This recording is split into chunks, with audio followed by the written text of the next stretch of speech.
Hello everyone, I am Dr. Abdul Shafi Khan and you are watching my channel where you learn spoken English, English grammar and all things which are necessary in learning language and doing well in your life here.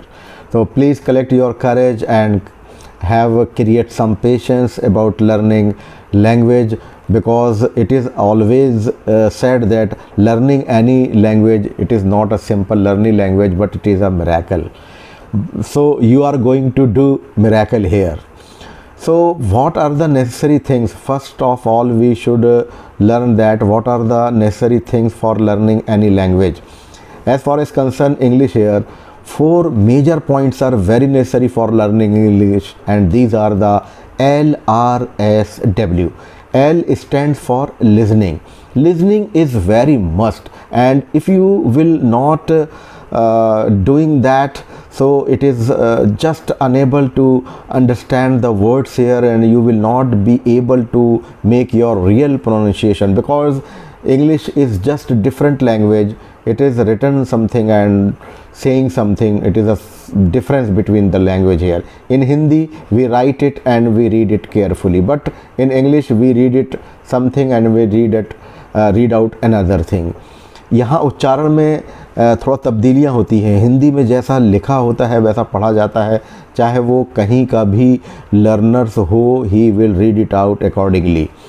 But it just difference in English. अंग्रेज़ी में जैसा पता होता है, and I always say that English comes through your ears not your eyes. अंग्रेज़ी हमेशा कानों से आती है, आँखों से नहीं आती. इसका मतलब ये हुआ कि अगर आपने किसी वर्ड को सुना नहीं है तो you will be not able to pronounce it correctly and clearly and rightly.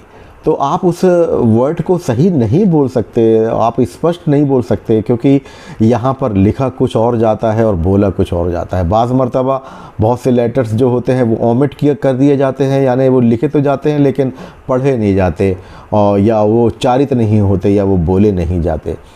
तो आज मैंने आपसे बात की है 4 major points for learning language as far as concern in your English. अंग्रेज़ी का जहाँ तक सवाल है, वहाँ 4 चीज़ें में अगर आपने प्रैक्टिस कर ली तो फिर आपको कोई भी नहीं रोक पाएगा. You will be able to make your conversation fluently and clearly and without having any mistakes. तो बग़ैर गलती के अगर आपको सीखना है तो आपको प्रोनाउंसिएशन सही करना होगा, आपकी ज़बान बेहतर हो, आपका जो उच्चारण है वर्ड का वो सही हो. ऐसा ना हो कि we will make fun for others, हम दूसरों के लिए एक मजाक का पात्र बन जाएं. अगर वेल नोन वर्ड है और अगर हमने उसमें कोई गलती की है बोलने में, तो बेशक हम उसमें गलती का पात्र बन सकते हैं या हंसी का पात्र हम बन सकते हैं. तो आज मैं आपको बता रहा हूँ 4 चीज़ें क्या है. Please pay attention on them very carefully and listen to me attentively. मुझको बहुत ध्यानपूर्वक सुनिए और जो मैंने आपको बात बताई है उसको ज़रूर करिएगा. तो first of all we have to listen to it carefully. हमें सबसे पहले इस भाषा को सुनना चाहता है. I will make a question for you. How much time do you devote in your listening English. कि आप अंग्रेज़ी सुनने में कितना वक्त लगाते हैं in 24 hours in your life, in your routine life. आपकी जो 24 घंटे की ज़िंदगी है उसमें आप कितना अंग्रेज़ी सुनते हैं. देखिए, लर्निंग लैंग्वेज हमें कोई और पर डिपेंड नहीं होना है. You will be able to yourself for learning English. आप अपने लिए ख़ुद अंग्रेज़ी सीख सकते हैं without taking any help with others. दूसरों से सहायता लेने से बेहतर ये है कि हम अकेले में या ख़ुद में हम क्या कर सकते हैं.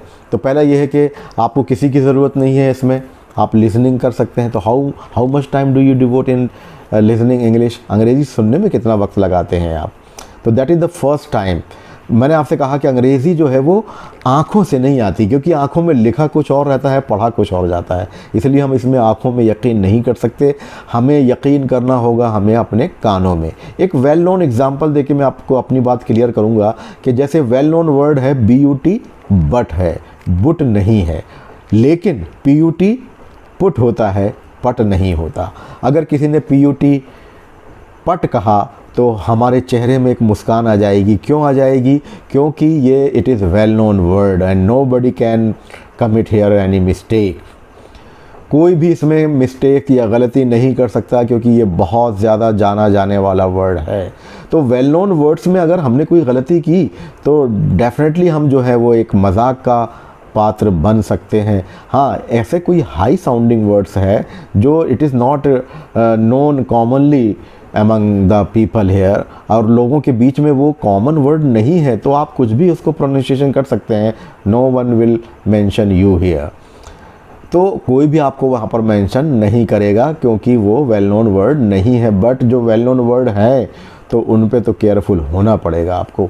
तो मैंने एक सिंपल सा एग्जांपल दिया कि अंग्रेज़ी, क्योंकि आपको पता है, ज़्यादातर लोगों को पता है कि PUT पुट होता है, PUT पट नहीं होता, लेकिन BUT बट होता है, BUT बुट नहीं होता। तो बहुत सारे वर्ड्स हैं और आपकी लिसनिंग में बहुत ज़्यादा वर्ड्स ऐसे आने वाले होते हैं कि जिनमें लिखा तो कुछ और जाता है, पढ़ने की स्टाइल बिल्कुल जस्ट डिफरेंट होती है।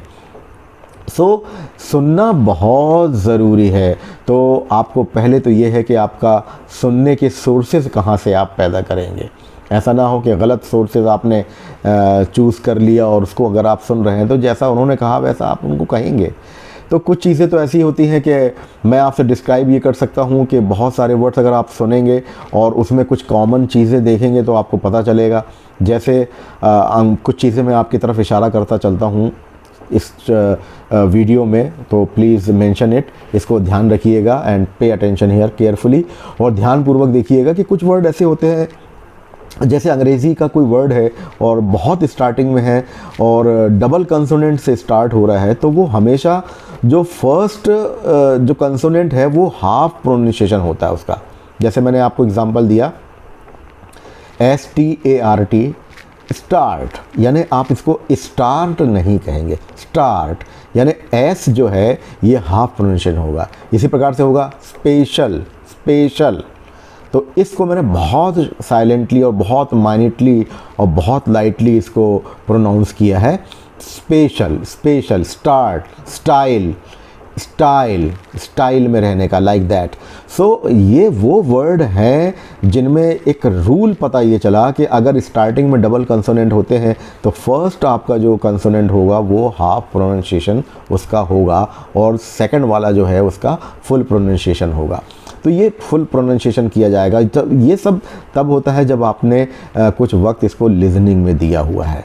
बहुत से वर्ड ओमिट होते हैं। किसी भी वर्ड में अगर डबल कंसोनेंट एक साथ आते हैं तो एक उसमें कंसोनेंट जो है वो साइलेंट हो जाता है और सिर्फ एक ही का उच्चारण किया जाता है।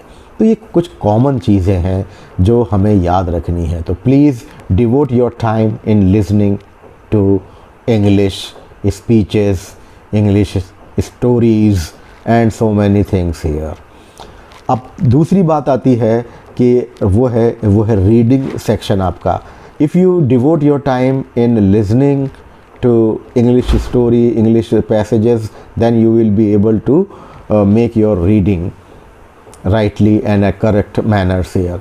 अगर आपने लिसनिंग सही मानों में किया है तो फिर आपकी रीडिंग बहुत अच्छी होगी, रीडिंग में आपकी गलती नहीं होगी। तो रीडिंग इज़ मस्ट, ये रीडिंग जो है वो बहुत ज़रूरी है।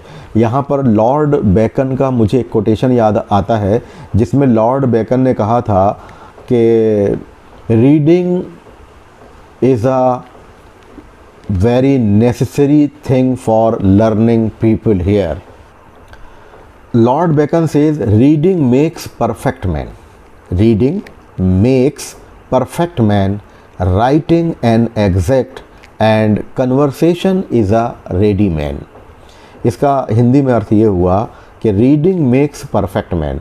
आपके अगर रीडिंग है तो आपको लोग परफेक्ट बनाती है, पूर्ण बनाती है। एंड राइटिंग एन एग्जैक्ट, और अगर उसमें राइटिंग को और जोड़ दिया जाए, रीडिंग के बाद राइटिंग को और अगर ऐड कर दिया जाए तो उसके अंदर जो है वो महारत आती है और वो पूर्ण बनता है।